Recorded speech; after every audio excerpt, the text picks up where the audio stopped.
Avery says he has to keep moving, even if he doesn't exactly know why, and the only way to go is down. Avery takes a leap into the giant pool of water before him and swims down into a junction of tunnels. After some hesitation, he burrows himself in the left wall for air before swimming down the left tunnel. He continues to navigate through the dark water, the tunnel getting narrower and narrower, with no end in sight.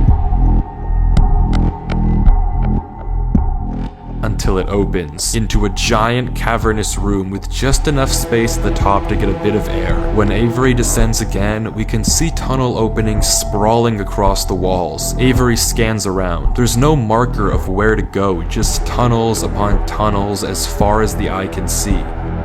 And then he hears it. The same sound as when the whispers played previously. Avery rushes to dig into the wall, and as he blocks himself in, we can hear the whispers again.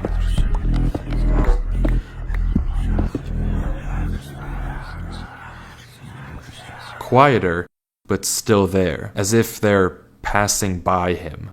When the coast is clear, Avery digs out. But now what? He has no choice but to gamble on a tunnel and hope it's correct. He scans the walls again, no obvious sign of which one to pick. So finally, he rolls the dice.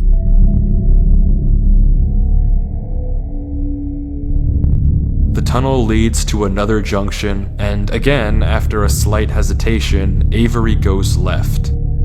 The tunnel continues, getting narrower and narrower and narrower, until finally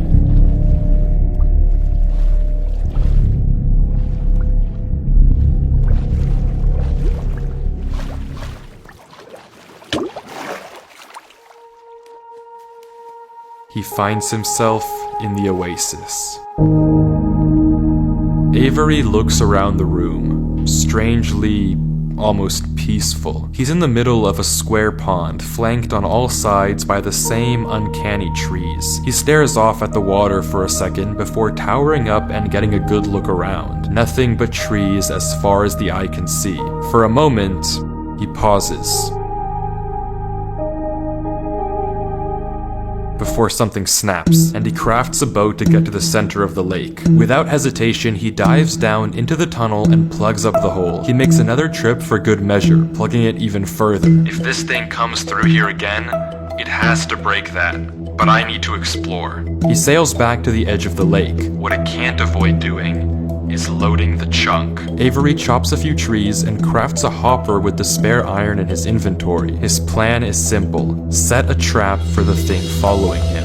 But wait, did I miss something? Because how does he know that something is following him? Sure, those torches turned off, and yeah, we heard those noises before, but there's actually an even stronger piece of evidence I haven't mentioned. Remember when Avery said this? I already heard you in the cave. Well, it took me a second to figure out what exactly he meant, but then I heard this. It's almost impossible to make out, but on a few separate instances while Avery was walking in that original cave, he would randomly pause for a second or two, and now we know why. He was listening. Every time he paused, for just a brief moment, you could hear footsteps on the stone behind him, stopping just a fraction of a second too late to be quiet. But okay, if something is somehow really following Avery in a single-player world, how can he stop it, or at least get it to reveal itself? Well, that's exactly what he's doing right now. Like he said, he needs time to look around and explore this world, but while he's gone, anything can just swim through the hole and replace the blocks to make it look like nothing happened. But if Avery turns down his render distance and puts items in this hopper, if he then goes far enough away and unloads the chunk, the only way for the hopper to be empty when he returns is if something loaded the chunk while he was gone. And then, whatever was following him would be exposed. The trap is set. Now it's time to explore.